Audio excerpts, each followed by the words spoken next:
دوستو یاد رکھنا، تگڑا اور مضبوط جوان پتہ کون ہوتا ہے؟ جس کی نظریں پوری طرح اس کے کنٹرول میں ہوں۔ یہ علامت جوانی ہے۔ جس آدمی کا پوری طرح، دو لوگ دنیا میں کبھی کوئی کارنامہ سر انجام نہیں دے سکتے، ایک جو حرام کھاتا ہو، ایک جس کی نظر ناپاک ہو۔ محمد بن قاسم جب یہاں آئے تھے نا تو ایک دن بڑے پریشان تھے، تو ایک بزرگ کہنے لگے آپ کیوں پریشان ہیں؟ کہنے لگے راجہ دہر سے مقابلہ ہے اور ہماری فوج تو سندھ کے رستے بھی نہیں جانتی، زبان بھی نہیں جانتی، لڑیں گے کیسے؟ 2-4 دن کے بعد ان بزرگوں کی دوبارہ محمد بن قاسم سے ملاقات ہوئی تو بڑے خوش تھے۔ کہا اب آپ کیوں خوش ہیں؟ کہنے لگے وہ میرا مقابلہ نہیں کر سکتا، میں نے تحقیق کر لی ہے۔ کہا کیوں؟ کہنے لگے نظر کا گندہ ہے، اور جو نظر کے گندے ہوتے ہیں وہ میدانوں میں ٹھہرا نہیں کرتے۔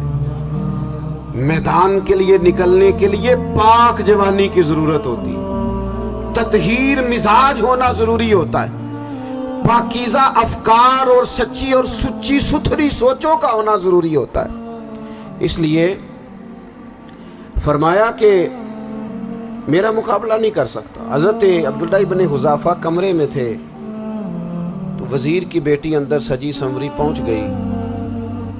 جیسے ہی آپ نے اس کفر کی چال کو دیکھا تو تیمم کر کے نفل شروع کیے۔ وہ ساری رات بیٹھی رہی، رب کا بندہ ساری رات عبادت کرتا رہا۔ عبادت بڑا سہارا ہے، مصلی بڑا سہارا ہے اللہ کے بندوں۔ صبح دروازہ کھولا، وزیر نے اپنی بچی سے پوچھنا چاہتا تھا رزلٹ کیا نکلا، تو وہ کہنے لگی پیچھے ہٹ جا، اب تیرا میرا تعلق کوئی نہیں، میں نے نبی پاک کا کلمہ پڑھ لیا۔ اس نے کہا میں نے بھی زمانہ دیکھا ہے، پر یہ کیا لوگ ہیں، کستوری کے بنے ہوئے، سندل سے دھلے ہوئے، کہ میں ساری رات کمرے میں رہی اور 100 اور 1000 آدمی جس جوان کا مقابلہ نہ کر سکے، اتنا طاقتور جوان کمرے میں رہا اور اسے نظر اٹھا کے نہ دیکھا۔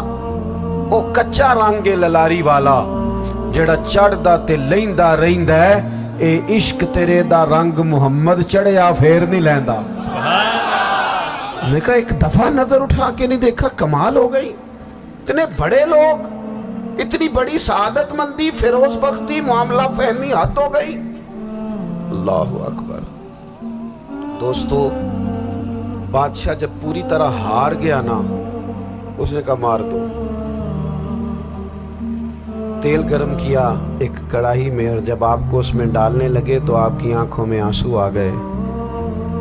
بادشاہ کا خیال ہوا شاید نرم ہو گئے ہیں، کہنے لگا روئے کیوں؟ فرمانے لگے سوچتا ہوں جان ہی ایک ہے،